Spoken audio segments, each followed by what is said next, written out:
Kemarin karangan bunga di depan kantor Dewan Perwakilan Rakyat Daerah DKI Jakarta membludak. Peristiwa itu mengingatkan kita pada peristiwa 4 tahun yang lalu atau 3 tahun lalu.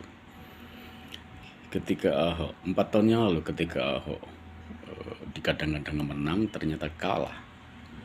Kemudian bisa jadi karena bunga itu terlanjur dipesan, terpaksa dipajang juga. Saya bersyukur bahwa peristiwa itu sering-sering aja, tidak hanya di DKI, kalau bisa di seluruh negeri ini.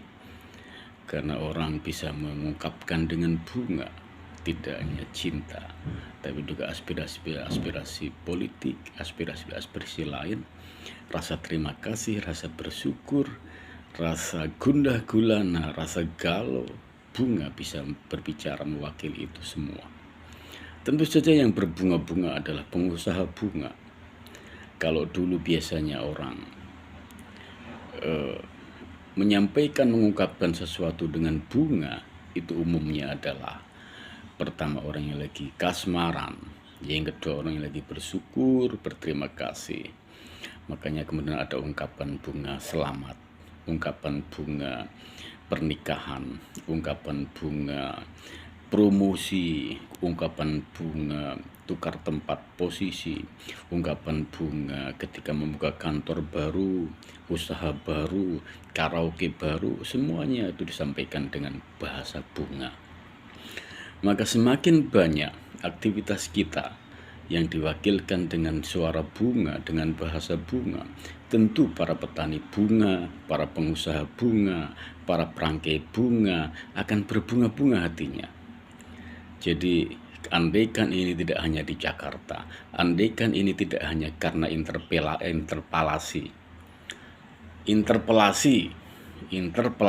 ya, hak untuk bertanya anggota DPRD DKI yang kemudian dimentahkan oleh fraksi-fraksi mayoritas di 73 dan hanya didorong oleh 2 fraksi partai PSI dan partai PDIP yang berjumlah 33. Kemudian karena mereka tidak cukup mendapatkan panggung yang leluasa, maka dia mencari panggung dengan menggunakan bunga sebagai medianya. Andaikan ini di provinsi lain, di daerah lain, atau bahkan di istana, ketika kekecewaan dibahasakan dengan bunga, betapa indah politik kita, betapa santun politik kita itu. Tetapi yang lebih penting dari itu adalah bukan sekedar kita menggunakan bunga sebagai media, tetapi juga sekaligus bahwa hati kita itu juga seindah dan semerbak bunga meski kita kecewa.